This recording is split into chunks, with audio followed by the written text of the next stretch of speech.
Hello दोस्तों, मैं कोमल परिहार आपका स्वागत करता हूं आपके अपने YouTube चैनल जॉब तक पर। जैसा कि मैं एक वीडियो पहले ही अपलोड कर चुका हूं फेसबुक पर, ये हमारी दूसरी वीडियो होगी संविधान सभा के निर्माण पर। पहले वीडियो में हम लोग देख चुके हैं कि किस तरह से भारत में 28 राज्य हैं, भारत की राज्य व्यवस्था को जाना, भारत एक राज्य है, एक राज्य होने के लिए क्या क्या चीजें आवश्यक होती हैं। ठीक है, इतना सब हमने पिछली वीडियो में जाना।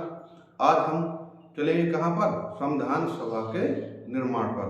किस प्रकार से संविधान सभा का निर्माण होगा, तो बने रहिए हमारे साथ और हमारे YouTube चैनल जॉब तक को सब्सक्राइब करिए, वीडियो को लाइक करिए और शेयर करिए। तो चलिए हम शुरू करते हैं, अपने टॉपिक पर आते हैं। कहाँ पर? संविधान सभा का निर्माण। तो देखिए, संविधान सभा के निर्माण से पहले हम थोड़ी पीछे की बातों को समझते हैं कि संविधान सभा बनी कैसे। देखिए, भारत में अंग्रेजों ने संविधान सभा बनाने के लिए कहा गया। भारत में संविधान सभा को बनाने के लिए कहा गया, लेकिन संविधान सभा बनाने के लिए एक समस्या उत्पन्न हुई सामने कि यहाँ पर मुस्लिम लीग थी एक साइड और एक साइड कांग्रेस। अब दोनों लोग बोल रहे थे कि मैं बनाऊंगा या मैं बनाऊंगा। ठीक है कि मैं बनाऊंगा या मैं। कांग्रेस बोल रहे थे मैं बनाऊंगा और संविधान सभा का गठन करेंगे, और जो मुस्लिम लीग थी, जिन्ना थे वो कि हम बनाएंगे। तो अंग्रेजों के सामने समस्या उत्पन्न हुई। ठीक है, तो अंग्रेजों के सामने जब समस्या उत्पन्न हुई तो अंग्रेजों ने क्या? चुनाव करवाया। आप सोचिए, देखिए जिन्ना क्यों कह रहा था? क्योंकि जिन्ना ने पृथक पाकिस्तान की मांग को छोड़ चुका था। क्योंकि इस समय देखिए जो क्यों छोड़ा, कैसे छोड़ा, ये हिस्ट्री का विषय है। ठीक, जब हिस्ट्री पढ़ाएंगे तब हम समझेंगे। तो आप इतना समझिए कि यहाँ पर अंग्रेजों ने उनको, जिन्ना को समझाया तो उसने क्या? पृथक पाकिस्तान की मांग छोड़ दी। क्योंकि अंग्रेजों ने उसके कहा कि अगर तुम संविधान सभा बना दोगे, अगर तुम संविधान सभा का गठन कर लोगे तो भारतीय संविधान को अपने हिसाब से बना लेना, तो यहीं पे पाकिस्तान बना लेना, इंडिया में ही। जिन्ना का दिमाग बोला सही बात है यार, ये तो अगर वो क्यों? क्योंकि उसको लगता था कि जितने भी मुस्लिम हैं भारत में सभी मुस्लिम लीग को वोट करेंगे। तो अंग्रेजों ने क्या किया? चुनाव करवा लिया। कितनी सीटों पर चुनाव हुआ? 389 सीटों पर चुनाव करवाया। कितना? 389 सीटों पर चुनाव हुआ। एक साइड कांग्रेस, एक साइड मुस्लिम लीग को ज्यादा विश्वास था कि हमारी सरकार बनेगी। ठीक है, तो मई जून में जो चुनाव हुआ और इसका रिजल्ट कब आया? आज के दिन इसका रिजल्ट आया। आज के दिन मतलब कब? आज के दिन मतलब 16 अगस्त 1946 को क्या आया? वोटों का रिजल्ट आया चुनाव का। तो जो रिजल्ट आया वो जिन्ना की उम्मीदों के बिल्कुल विपरीत आया। जिन्ना तो सोचे हुए था, सपने सजाए बैठा था कि मेरी जीत पक्की है, हम जीत जाएंगे तो यहाँ पे संविधान सभा का निर्माण करेंगे और संविधान अपने हिसाब से बनाएंगे। ठीक है, जिससे जो हम पृथक पाकिस्तान की मांग कर रहे हैं उसका सपना हमें ही साकार कर लेंगे। लेकिन हुआ इसके विपरीत और मुस्लिम लीग चुनाव हार गई। मुस्लिम लीग को केवल कितनी? यहाँ पर 73 सीट मिली, मात्र 73 सीट, और यहाँ कांग्रेस को 208 सीटें मिली। ठीक है, आप एक चीज और सुनिए, जब अंग्रेजों ने चुनाव करवाया कितनी? 389 सीटों पर। 389 सीटों को या 389 सीटों को के दो भागों में बांटा। कितने? दो भागों में बांट दिया। देखिए, एक साइड कौन थे? देसी रियासतें, जहां पर राजा महाराजा लोग थे, उनको कितनी? उनको 93 सीट दी गई। और एक साइड थी कौन? अंग्रेजी। ठीक, जहां पर अंग्रेजों का राज था। ठीक है, तो अंग्रेजी प्रांत, ठीक, इनको कितनी? इनको 296 सीटें दी गई। ठीक है, कहाँ? देखिए सुनिएगा, जो देशी प्रांत थे उनको कितनी? उनको दी गई 93 सीट। जो अंग्रेजी प्रांत थे उनको दी गई कितनी? 296 सीट। और चीज देखिएगा यहाँ पे अंग्रेजों की चाल देखिएगा, क्योंकि वो चाहते यही थे कि मुस्लिम लीग चुनाव जीते। क्यों? क्योंकि मुस्लिम लीग जीतेगी, फूट डालेंगे तो राज भी करेंगे। तो उन्होंने क्या, जो 296 सीटें थी उनको 3 भागों में फिर बांट दिया। कौन? एक मुस्लिम, एक सिख और एक ठीक। और जो मुस्लिम और सिख में बांटी गई उनमें उन्हें क्या, पृथक निर्वाचन का दर्जा दे दिया गया। पृथक निर्वाचन समझिए क्या होता है। पृथक निर्वाचन मतलब कि जिस क्षेत्र में जिस समुदाय की संख्या अधिक होगी या जिस क्षेत्र में जो समुदाय बहुसंख्यक के रूप में होगा वहां से वही चुनाव लड़ेगा। समझ रहे हो आप? दिमाग देख रहे हैं अंग्रेजों का? उनका पूरा मन था कि कांग्रेस चुनाव ना जीते, मुस्लिम लीग चुनाव जीते। ठीक है, तो यहाँ पे पृथक निर्वाचन का दर्जा दे दिया गया। तो चुनाव हुआ, आते हैं रिजल्ट पे। चुनाव हुआ, चुनाव जीत गई कांग्रेस, 208 सीटें मिली। और यहाँ पर जिन्ना को कितनी, 73 सीटें मिली और जिन्ना चुनाव हार जाता है।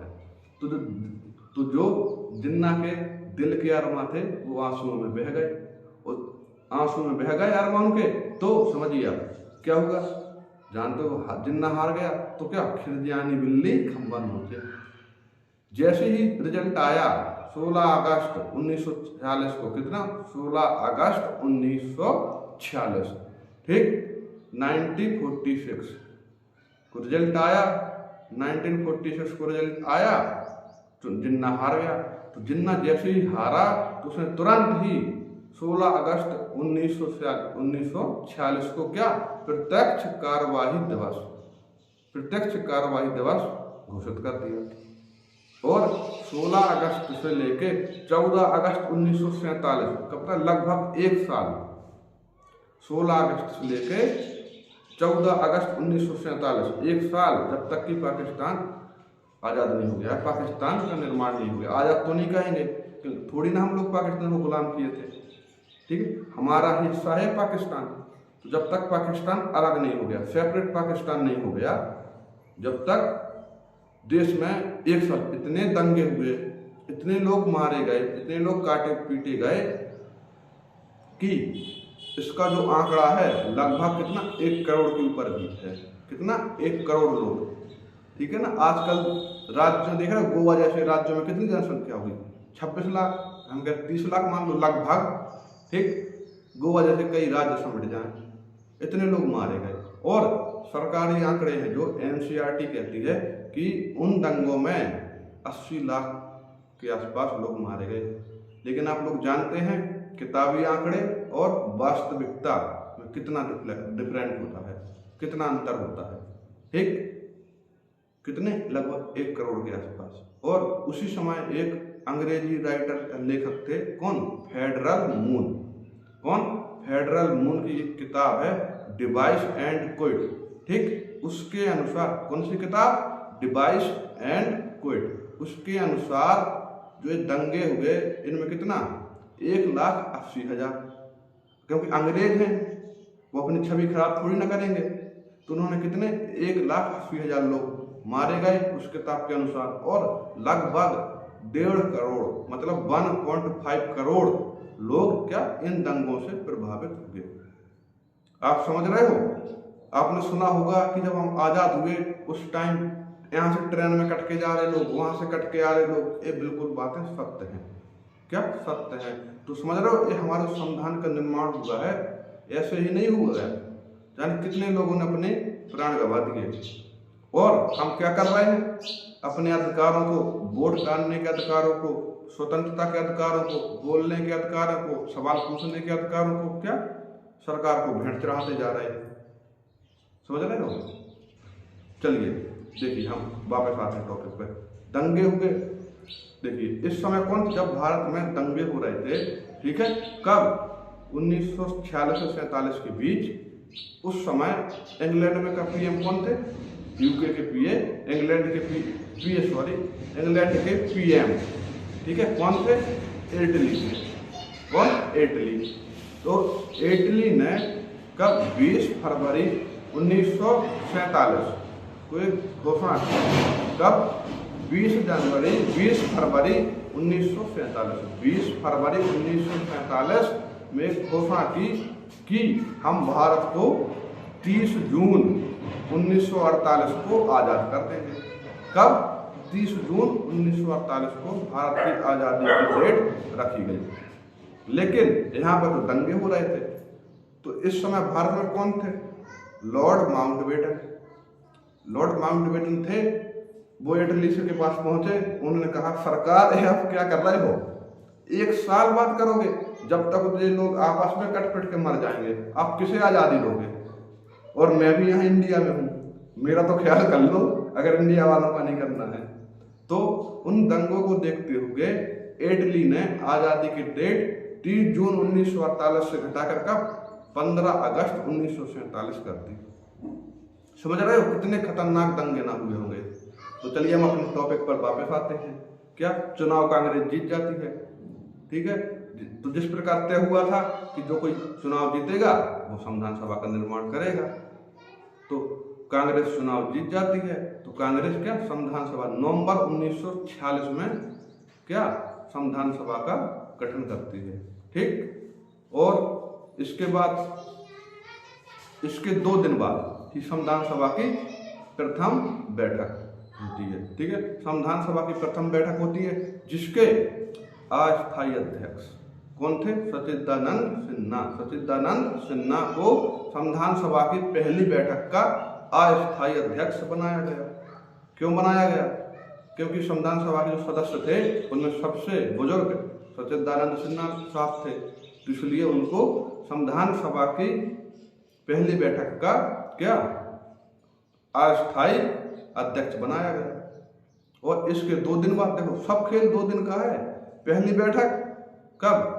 9 दिसंबर 1946। ठीक। दूसरी 9 नवंबर 1946, 9 दिसंबर कन्फर्म नहीं हो रहा, लेकिन 9 दिसंबर है। ठीक। 9 दिसंबर 1946 नवंबर में संविधान सभा का गठन हुआ। ठीक है। 9 दिसंबर 1946 को पहली बैठक हुई और फिर उसके 2 दिन बाद 11 दिसंबर 1946 को क्या हुआ? संविधान सभा की दूसरी बैठक हुई। और इस दूसरी बैठक में क्या हुआ? इस दूसरी बैठक में राजेंद्र प्रसाद जी को संविधान सभा का अस्थायी अध्यक्ष बना दिया गया। ठीक। तो क्या अस्थायी अध्यक्ष भी बन गए। इसके बाद क्या हुआ? 2 दिन बाद 13 दिसंबर 1946 को क्या हुआ? नेहरू जी क्या उद्देश्य प्रस्ताव लेकर आए। ठीक है। जिसको 22 जनवरी 1946 को स्वीकार किया गया और उसे आगे चलकर क्या अपने संविधान की प्रस्तावना का प्रारूप बना दिया गया। ठीक। उद्देश्य प्रस्ताव को जो नेहरू जी ने कब 13 दिसंबर 1946 को प्रस्तुत किया, जिसको कब 22 जनवरी 1947 22 जनवरी 1947 को स्वीकार कर लिया गया। ठीक। और उसे प्रस्तावना का या संविधान के उद्देश्य प्रस्ताव को प्रस्तावना का आधार बनाया गया। क्या उद्देश्य प्रस्ताव को क्या संविधान का क्या संविधान के प्रस्तावना का आधार बना गया उद्देश्य प्रस्ताव को। इतना समझ में आया? देखिए पहली बैठक कब हुई संविधान सभा की? 9 दिसंबर। दूसरी 11 दिसंबर। अध्यक्ष बन गए राजेंद्र प्रसाद। उद्देश्य प्रस्ताव जिसे प्रस्तावना का प्रारूप बनाया गया, उद्देश्य प्रस्ताव को कब? 13 दिसंबर। सब 2 दिन के गैप में हो रहा है। ठीक है। तो आज की वीडियो हम यहीं तक रखते हैं। देखिए पहली बैठक कर ली हमने, दूसरी बैठक में स्थायी अध्यक्ष हो गए और प्रस्तावना को जो हमने उद्देश्य प्रस्ताव पारित किया नेहरू जी ने, उसको क्या प्रस्तावना का प्रारूप, संविधान की प्रस्तावना है उसका प्रारूप बना दिया गया। ठीक। अब हम अगले वीडियो में कहाँ पर मिलते हैं? अगले वीडियो में मिलेंगे कि संविधान सभा में कितने लोगों ने भाग लिया। ठीक। संविधान के निर्माण में कब लागू हुआ। ठीक है। इन्हीं सब के बारे में चर्चा करेंगे हम अपनी कल की वीडियो में। तो बने रहिए हमारे साथ। मैं कोमल परिहार मिलता हूँ आपसे अपनी अगली वीडियो में। धन्यवाद।